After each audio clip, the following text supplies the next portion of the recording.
السلام عليكم ورحمة الله تعالى وبركاته. ازيكم حبايبي؟ عاملين ايه؟ يا رب تكونوا بخير. قبل اي حاجة ما ننساش الصلاة والسلام على سيدنا محمد. اللهم صل وسلم وبارك على سيدنا محمد وعلى آل سيدنا محمد. كمان ما ننساش ندعو لاخواتنا المستضعفين في كل بقاع العالم. اللهم انصرهم واجبرهم جبرا مبينا يا رب العالمين. اللهم ارحم شهدائهم واشفي جرحهم واربط على قلوبهم بالصبر والإيمان يا رب العالمين. حبايبي متابعين المحترمين، اتمنى من كل قلب ندعي لمدام اخلاص ان ربنا يشفيها ويعافيها يا رب ويخرجها من الازمه اللي هي فيه دي على خير ان شاء الله. كمان ما ننساش ندعو لبابا واموات المسلمين اجمعين، اللهم ارحمهم واغفر لهم وسامحهم واجعل لهم قبرهم روضه من رياض الجنه يا رب العالمين. ربنا يشفي كل مريض يا رب بيتألم ولا تعلم بحاله الا انت يا رب العالمين. النهارده هنتكلم عن كذا موضوع. النهارده هنتكلم عن علا وسحر اللي تعدوا الحدود، اللي جايبين الست ريفية كده غلبانة وبيشبهوها بالست حلمية. وكمان هنتكلم كمان على صلح محمد حوارات والحاجة سوسو على التيك توك.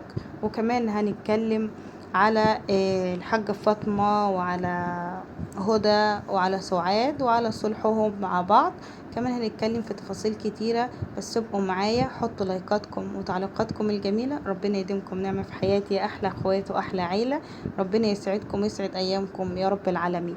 النهاردة هنتكلم بقى في أول البداية كده، هنتكلم على زياد ابن لبنى. ما شاء الله بصراحة، دي فعلا الله أكبر. الشباب فعلا اللي الواحد اللي هو بيخاف على كرامة أهله وبيخاف على كرامة أمه وبيخاف على كرامة أبوه، ما بيحبش حد يغلط في حقه، ما بيحبش. ده بقى اللي يتسمى راجل. ده اللي يتسمى ايه؟ يتسمى راجل. طبعا احنا كلنا شفنا الفيديو اللي نزل على قناة لبنى، وهو وابنها بيقول لها لا احنا عاوزينك تقفلي القناة دي علشان القناة دي مش جايبالنا غير المشاكل وجايبالنا قلة الأدب، وده يطلع يغلط فينا وده يطلع يشتمنا وده يطلع. يا اما انت تغيري الاسم بتاعك، يعني غيري اسم القناة خالص، ما تخليهوش لبنى داوود، خليه باسم ام زياد، خليه باسم اي حاجة، بس ايه، لازم تغيري الاسم خالص نهائي عشان ما يبقاش فيه علاقة بيننا ما بين الناس دي. علشان مش كل شويه يفضلوا يقولوا ده عيله كلاب، ده عيله كلها بتاكل في بعضها، ده عيله كلهم ما عندهمش مبدأ. احنا ملناش دعوه باللي بيحصل ده. بص، يعني هنا في فرق لما بيبين لك الراجل كده اللي عنده دم وعنده نخوة. يعني لو جينا حطينا زياد ده جنب العجل اللي اسمه حسام، لما كان طالع بيتفاخر بالهدوم اللي جايبها له الداعمة، وباللي يقول لك اللي معاه داعمة ويعرف ياخد منها كتير ياخد، وانت احنا كبرنا وعرفنا ناخد من الداعمين. يعني شوف في فرق كبير كده لما يبقى راجل كده دمه حامي، ولما يبقى بنوتة كده ملهوش اي دور في الحياة. بجد انا يعني هو بيتكلم الواد الله اكبر يا ربنا، ربنا يحفظه لك، ربنا يبارك لك فيه. حقيقي حقيقي ربنا ما شاء الله تبارك الرحمن. يعني فعلا بجد الاولاد اللي ما شاء الله يعني تفرح القلب. ربنا يحفظه لك بجد يا زياد، انت ما شاء الله عليك راجل يا ابني. ربنا يحفظك لامك وخليك ليها. بس يا زياد ده برضو عندي تعليق هنا عليك، انك انت يا حبيبي ما ينفعش انك انت تفرض على امك حاجة. هي بالعكس، يعني مامتك بجد لبنى يعني في محتواها ست في حالها، ملهاش دعوة. لما بتحصل اي حاجة بتقول احنا ملناش دعوة، احنا بره الليلة دي ما يشغلناش. هما لما يبقوا متصالحين يبقوا زي السمنة على العسل، ولما يبقوا في مشاكل ما بينهم يجيبونا احنا في النص. فاحنا ملناش دعوة بالمواضيع دي. وست امك بعد نفسها على قد ما تقدر، وفعلا حقيقي هي في محتواها وفي حياتها هي واخواتك. ده كلام صحيح. وكمان قالت لك آلاء ان هو فعلا ان هم في محتواهم، وان هم اساسا يعني على القناة بتاعتها برضو ان هي كل سنة وكل شهر ممكن بتنزل فيديو ولا حاجة آلاء. وزي ما كنا شايفين برضو لبنى قعدت فترة موقفة برضو فيديوهات، ما كانتش بتنزل فيديوهات ولا بتنزل حاجة. بس انا شايفة ان ما فيش الارزاق دي بتاعت ربنا سبحانه الله وتعالى زي ما قالت لك امك. وفي نفس الوقت الست بتقول لك كمان ان يا زياد بعد ما ربنا يكرمك وتخرج من الجيش وتسافر كده والدنيا تتظبط ان شاء الله نبقى نقفلها ولا نبيعها ولا نعمل اي حاجه. طبعا شفنا لبنى برضو ان هي كانت متاثره وقعدت حسبي الله ونعم الوكيل في كل اللي بيحصل. طبعا كل اللي بيحصل وبيشوفوه اصحابه بيوصلوه له وبيقولوا له طبعا على اللي بيحصل والكلام اللي بيتقال عليهم والشتيمه. هو عجبني جدا بجد رجولته، وعجبتني فعلا بجدا رد فعله ما شاء الله عليه. لما بيقول لا انا ما اسمحش لحد يغلط فيكي ولا يغلط في ابويا ولا يغلط في حد فينا، انا ما اسمحش لحد يبقى الواحد بعيد عنه ويتغلط فينا واحنا ايه بره الليله دي وبره المواضيع دي كلها. وما اسمعش برضو حته ان كل شويه اسمع دي عيله معفنه، دي عيله وحشه، دي عيله مالهمش لازمه، دي عيله ما عندهمش مبدأ، دي كذا. فعلا بجد ما شاء الله، يعني اول مره احس ان في حد عنده رجوله كده في الموضوع ودمه حامي ورافض الوجود للكلام اللي بيحصل على المنصه. ففعلا بجد ما شاء الله ربنا يبارك فيك. بس اللي انا اقدر اقوله لك يا زياد ان فعلا لبنى في حالها ومحتواها، وفعلا ما بتدخلش نفسها في الملهاش فيه. هم اي نعم قنوات الزبالة دي اللي هم المأجورين لداهية، هم السبب، وداهية هي اللي بتجمع الناس كلها بصراحة. يعني حتى في البث المباشر بتاعها كلها شغالة تقول هم عيلتي، كده كده طلعوا كل حاجة، ولو يعرفوا عني اي حاجة مش هيسكتوا وهيطلعوا يتكلموا. يعني هي بتشمل الناس كلها في الكلام، ما بتسيبش لا لبنى ولا بتسيب حمادة ولا بتسيب رانيا ولا بتسيب اي حد، برغم ان احنا مش شايفين قدام عينينا انه هي بس اللي بتذكر الناس كلها وبتجيب الناس كلها وبتتكلم عن الناس كلها داهية وحاطة الناس كلها فوق دماغها وماشية. فرق كبير جدا من اني حد يتكلم عليك. يعني انا بشوفش حد بيتكلم عليها ولا بيذكرها ولا بيجيبها ولا بوحشها ولا بحلوها، غير علا اللي بتحب تطلع وتتشعلق على السلالم. وكمان يعني الله اقول ايه بجد، يعني في ناس بتجيب اذى الناس وهي قاعده مكانها بدون اي وجه حق، وبتقولك انا في الاخر انا اللي بتغلط فيا وانا اللي بيتقال عليا وانا اللي بتسب عرضي، وهي ستي اميره ام الامراء قاعده ما بتتكلمش وما بتعملش اي حاجه. دي داهيه يعني. فالمهم تعالوا بقى كان نتكلم بقى على سحر وعلا اللي جايبين ست كده غلبانة مسكينة يعني، وبيشبهوها بالست حلمية وشغالين بيتكلموا معاها. انا عاوزة اقول لي الست حنان هنا عيب عليكي، عيب عليكي عشان انت ست كبيرة، والمفروض انت كنت لابسنا القناع بتاع اني زاهية وحلمية اخواتي، واني انا ما اقدرش اتكلم على دي واتكلم على دي، هما الاتنين اخواتي وهما الاتنين حبايبي وهما الاتنين وهما الاتنين. في الاخر اكتشفنا انك انت ست منافقة وست فعلا بتاعت مصلحتك. فانت بدل ما انت قاعدة مع سحر ومع اسمها هي دي التانية علا، وتتكلمي وجايبه ست غلبانه مسكينه وفي الاخر بتشبهوها بالست حلميه. على الاقل الست حلميه ست جدعه، ست مكافحه، ست بتجري على لقمة عيشها بنفسها، ما تستناش حد بيديها، ما بتستناش حد يحسن عليها زي حضرتك كده لما انت قاعدة وطالعة على قفاها بتطلعي بتاخدي مشاهدات وبتاخدي دعم وبتاخدي كل حاجة على قفا الست حلمية. يعني اللي انا شايفاه كان انتي ولا علا ولا اسمها هي سحر اللي طالعنا في المقدر جديد. بجد انتوا ناس غريبة غريبة غريبة، وناس يعني ما عندكمش مبدأ، ما عندكمش ضمير. انت تبيعي يا علا انت وامك وسحر، تبيعي ابوكي من القبر كده تطلعيه وتبيعيه عشان تاخدي عليه فلوس، ما فيش مشكلة هيحصل ده كله. لكن انت يعني انت اساسا كل فيديو ما تبطليش تلقيح على الست حلمية. كل ده من ساعة ما قالت اني انا مش هصور معاكم تاني وخلاص الموضوع انتهى يا علا ومش هصور معاكي. من ساعتها حنان قلبت عليها وعلا قلبت عليها وسحر قلبت عليها. لكن لو شفنا الفيديوهات اللي قبل كده لما كانت تطلع وتصور معاهم كانت الست حلمية حلوة. فالناس دي فعلا حقيقة منافقين جدا جدا جدا. وبصراحة يحزنني لما اشوف المفروض الست الكبيرة اللي هي حنان اللي الست حلمية بتقول عليها ان هي يعتبر ام مش اختي، نبص نلاقيها هي اللي بتغلط في حق الست حلمية ومعاها مساعدة الشر. مساعدين الشر، يعني هما الاتنين دول مساعدين الشر اللي هي سحر واللي هي علا. فعلا حقيقي انتم منافقين جدا جدا.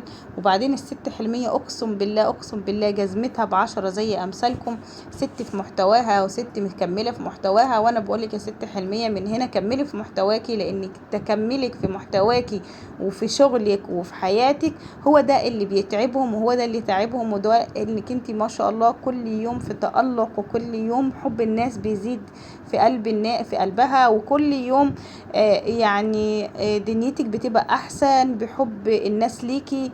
يعني فعلا حب الناس كنوز، وقالك من حب ربه حبب في خلقه. فكملي في محتواكي يا ست حلمية، وخليكي ماشية فيه، لانه هو فعلا انت كده وجعاهم وكيداهم، فكملي فيهم. وانت يا بجد يا خيوب عليكي يا ست حنان باللي انت بتعمليه ده، لما انت جايبه الست غلبانه مسكينه وبتشبهوها بالست حلميه. بس ما فيش مشكله، الست حلميه كده كده بتقول انا ست بسيطه وست على قد حالي، وانا الحمد لله، وبتحمد ربنا على الكتير وعلى الصغير. اهم حاجه ما بتطلعش تتسلق على قفا الناس، ما بتطلعش ترمي وتلقح على الناس في العناوين، ما بتطلعش. لما انت بتكتبي الاخت الطيبه والاخت الحنينه نعمه، امال فين انت دورك يا اخت يا طيبه يا حنينه يا كبيره؟ فين دورك في الليله دي اللي انت بتطلعي تشوهي في صوره اختك وبنت اختك وابن اخوك وابن اختك، وما بتقوليش لبنتك عيب؟ بس انت طول ما انت بتطلعي على حساب ناس، عمره ربنا ما هيكرمك، ولا عمره قناتك اساسا هتطلع ولا هتظهر. حتى لو اتصورتي مع مين، هي هتفضل قناتك زي ما انت كده. ففعلا بجد لله الامر من قبل ومن بعد، ناس حقيقي لا عندهم مبدأ ولا عندهم ضمير. يعني علا دي تبيع اي حد علشان الفلوس. في متابعه بتقولي ان هي علا بتطلع تطبل لداهيه في الفيديوهات واللايفات، وبالحسابات الفيك بتخش تشتم في داهيه وتبهدلها وتمسح بكرامتها الارض. ما هي دي زي ما بقولك ايه، قصر ديل يزعر. هي مش عارفه تعمل حاجه، هي مش عارفه توصل، وفي نفس الوقت متغاظه من داهيه مش عارفه تعمل اي حاجه. فهقول ايه، بجد ناس هم كلهم يشبهوا بعض. يعني حقيقي علا دي وسحر وداهية هم يشبهوا بعض قوي قوي. وكمان معاهم حنان الست منافقة وست بوشين، حقيقي ست بوشين. يعني كل الوش بتاعك اتكشف يا حنان لما شفنا الست حلمية قالت ان هي مش هتصور معاكي، فوش اتكشفتي على وشك الحقيقي. بجد لله الامر من قبل ومن بعد. يلا بينا حبايبي هنخش المرحلة التانية وعلى صلح محمد حوارات والحاجة سعاد وعلى التيك توك. طبعا احنا كلنا كنا شايفينهم كانوا فاتحين على التيك توك لايف، وكان معاها سحر وكان معاها محمود. وطبعا بصينا لقينا بعد كده حسن عمل بلوكات لزياد، وعمل بلوكات لمحمود، وعمل بلوك لسحر، وعمل بلوكات للناس كلها، وراح منزل ايه ستوري وقال لا تبقى معايا لا تبقى ضدي. يعني انتوا لا تبقوا مع محمد من الاخر كده، لا تبقوا معايا، ما تبقوش بين البنين. ما ينفعش طبعا. اكيد هنا اقول لحسن ما ينفعش الكلام اللي انت بتقوله، اكيد انت مش هتتحكم في إيه. انا دلوقتي مش هتحكم فيك انت تكلم مين ولا تصالح مين ولا تخاصم مين، فانت مش من حقك تعمل حاجة زي كده طبعا. لان محمد في الاول والاخر ده اخوك يا حسن، في الاول والاخر انتوا رجوعكم ومرجوعكم لبعض مهما طالت الظروف، لانه في الاول والاخر انتوا اخوات. طب ما انت اديك مضموم لصفي حمدي ومضموم لصف مامتك، فاللي انت بتعمله ده مش صح اساسا. وبعدين انت اكيد مش هتبقى يعني رقيب على زياد، ولا هتبقى رقيب على الناس دي كلها، على محمود ولا على سحر ولا على الناس دي كلها، ان هم ما يكلموش محمد ولا ما يتعاملوش مع الاء. بالعكس هم طلعوا كانوا فاتحين بس مباشر مع بعض، فناس كتير قوي قالت ان هو حصل صلح بينهم ما بين بعضهم. لكن هو يا جماعة ما حصلش صلح وما حصلش حاجة، وهقول لكم الإثبات دلوقتي. بس قبل ما نبدأ، طبعا زياد بقى كتبوا له في الكومنتات يا زياد هو فعلا حسن ضرب نيرة؟ قال لا، حسن ما ضربش نيرة ولا حاجة. بس في نفس الوقت ايه، لقينا ان حسن عمل بلوك لنيرة، وعمل بلوك لزياد، وعمل بلوك لمحمود، وعمل بلوك لسحر. عامل من وقت ما طلع لمين، اللي طلع عملوا اللي عفوا اللايف اللي اتعمل على التيك توك. معرفش هو في ايه بقطع كده ليه معلش استحملوني. فالمهم طبعا طلعنا برضو كمان هنا في تعليق على ابو زياد. ابو زياد انت اولادك لما بيجولك، كل ما بيجولك اولادك لازم بتحصل معاهم مشكلة، وانت بتقول انك انت ما بتطلعش ولا تصرح ولا تتكلم ولا اي حاجة. ممكن يكون ولادك جايين لك من غير العيلة ما تعرف. فالمفروض يا ابو زياد يعني ايه، تبقى انت برضو رقيب، مش لازم تطلع وتقول لاولادي جولي ولا اولادي حصل. يعني بعد ما اولادك جولك كمان حسن عمل لهم البلوك. وفي نفس الوقت كمان نيرة اتضربت. احنا لحد الآن ما نعرفش كان فعلا حسن هو اللي ضربها ولا كان كلام، الله اعلم. لحد الآن ما نعرفش هي الحقيقة بالظبط فين. بس هو اساسا حسن ملهوش ضربة عليها خالص نهائيا، حتى لو كان خالها، ده انت في الاول والاخر ابوها. كمان يا جماعة، عملنا طبعا البث المباشر اللي عملوه ده، جم بعد كده عادوا البث المباشر مع بعض تاني. كانت بقى كان محمد وكان محمود وكانت سحر، بس كانوا مع بعض موجودين في البث المباشر، وكان كمان موجودة الحاجة سعاد. فهنا لو كانت الحاجة سعاد موجودة والحاجة سعاد متصالحة مع محمد، مش كان محمد هيكلمها؟ مش كان محمد هيقول لها ازيك؟ كانت هي هتكلمه. كمان في الوقت ده شفنا انه آلاء ما طلعتش في البث المباشر ده خالص نهائي. كان محمد بس، برغم ان كانت سحر ومحمود كل شويه يقولوا لها اطلعي يا آلاء، تعالي اتكلمي معانا، تعالي هنعمل جوله مع بعض، وهي ما طلعتش خالص خالص نهائي. ففي الوقت ده اكيد هو كده ما فيش صلح، لان لو في صلح كان آلاء اتكلمت مع الحاجه سعاد. كانت برضو كمان الحاجة سعاد لما كانت بتتكلم طول الفترة اللي هي كانت بتتكلم فيها، كانت بتتكلم وتوجه الكلام لمحمود، وكمان كانت من وراء الكاميرا ما طلعتش معاهم خالص نهائي. وطول الوقت هي بتتكلم مع محمود، ومحمود كان يقول لو انتوا عاوزين الحاجة سعاد تطلع يلا هاتولي أسد وانا اخلي الحاجة سعاد تطلع لكم واخليها تظهر معانا على الكاميرا. طبعا طول الوقت محمد باين عليه جدا، يعني حتة ان هو متضايق طبعا ان هي مامته موجودة قدامه، مهما كان هي دي مامته، وفي نفس الوقت هو ما بيكلمهاش. وكان باين عليه ان هو إن يعني مش مبسوط ومش سعيد.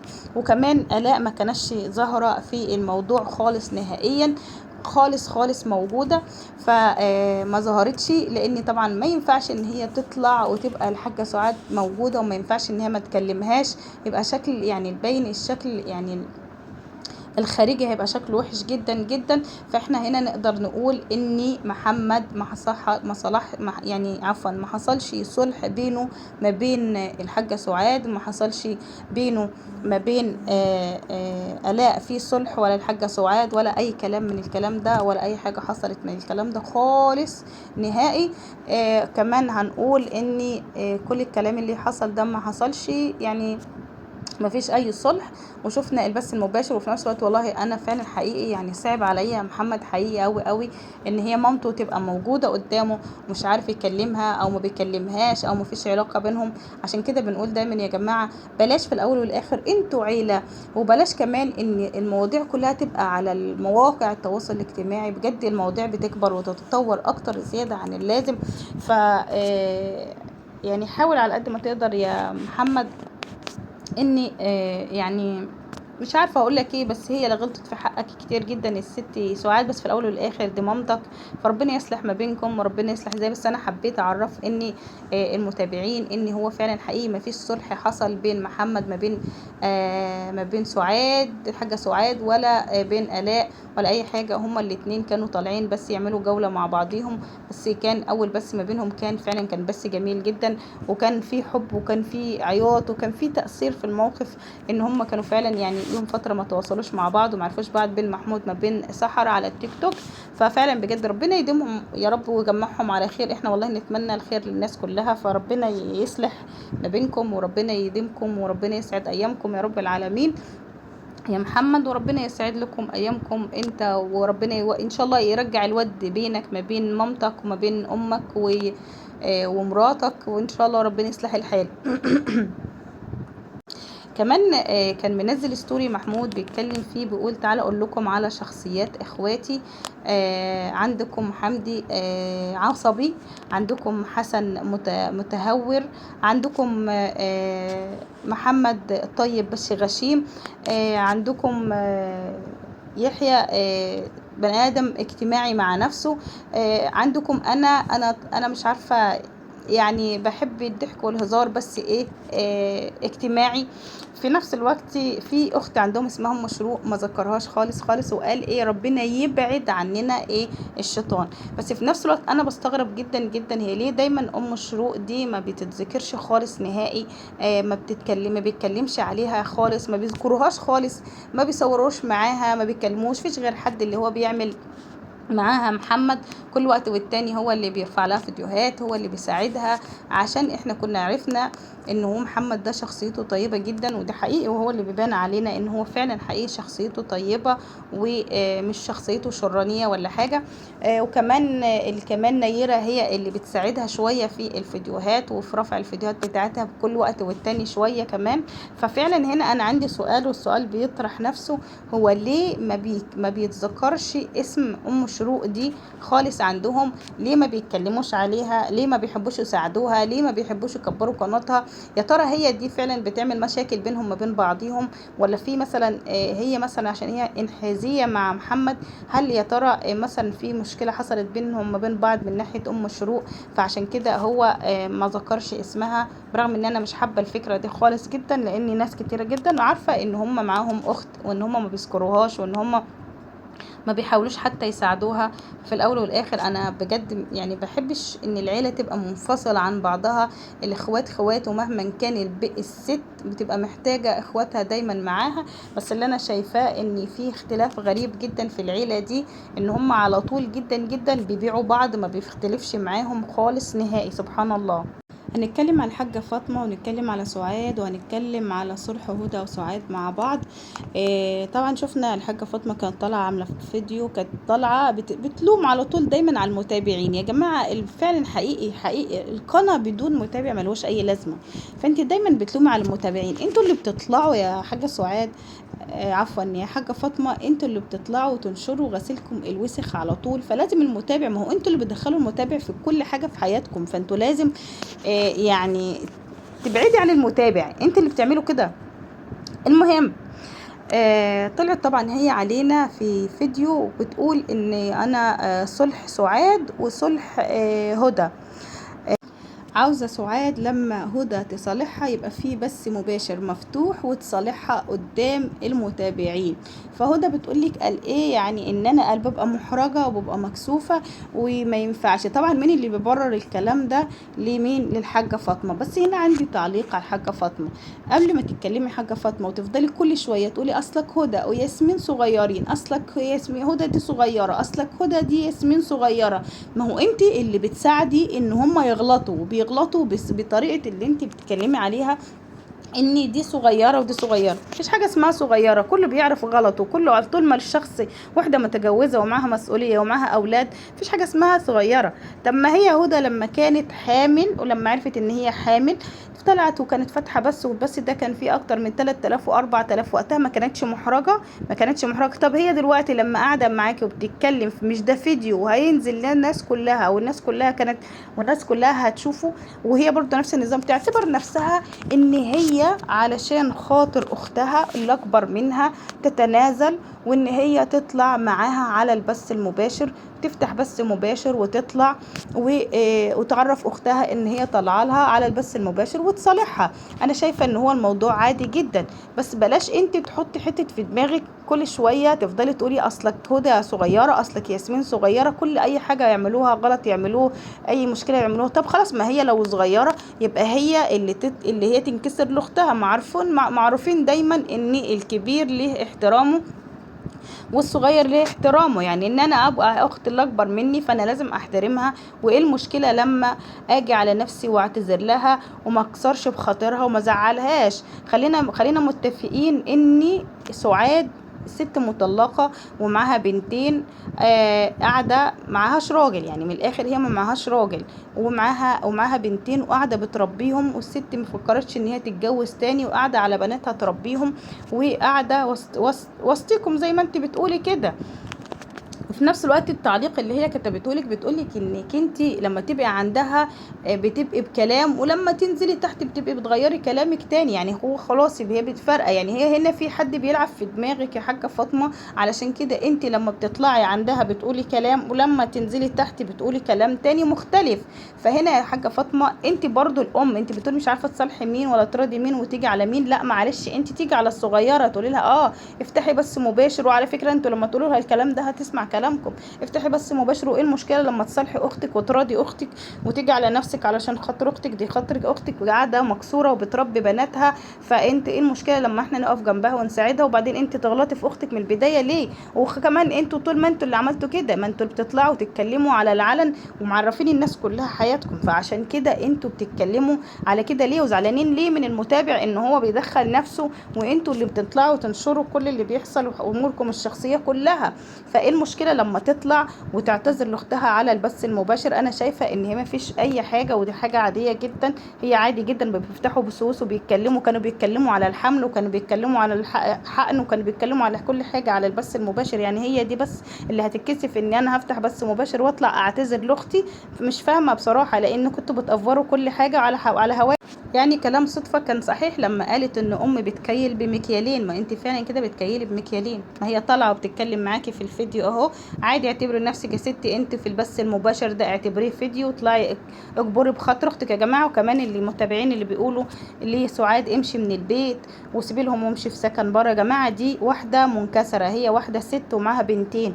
يعني هي تقعد ايه اللي خلاها تمشي من البيت؟ ما خليها تبقى قاعدة وسط اخواتها وسط امها مهما كان دول اخواتها وامها، وفي الاول والاخر مرجوعهم لبعض اساسا. يعني فليه بلاش تقولي لها امشي من البيت، وبلاش تقولي لها مهما كان دي ست محتاجه اللي يسندها ويقف جنبها لو في اي مشكله ولا في اي حاجه، فان هي ما تخرجش من البيت وتمشي من البيت ما ينفعش طبعا.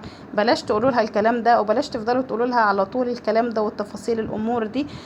في الاول والاخر يا حاجه فاطمه، انت اللي بديكي تصلحي اولادك، وانت المفروض بطلي كلمه هدى صغيره وياسمين صغيره ويعملوا كل الغلط وتفضلي تقولوا لهم هم صغيرين. في الاول والاخر سعاد دي اختهم، ولازم هي هدى اللي تصلحها وخليكي عارفه يا هدى انك انت في الاول والاخر معاكي راجل. بعد ما تحصل مشكله ولا تتضايقي ولا تحصل لك اي حاجه، بيجي جوزك اخر الليل يقول لك معلش حقك عليا، كبري دماغك الدنيا. لكن دي عاده وحدها بتقفل بابها على نفسها، ما فيش حد بيطبطب عليها، ما فيش حد يقول لها معلش، ما فيش حد يقول لها خلاص يا سعاد. يعني الدنيا مهما كان يا جماعه يعني.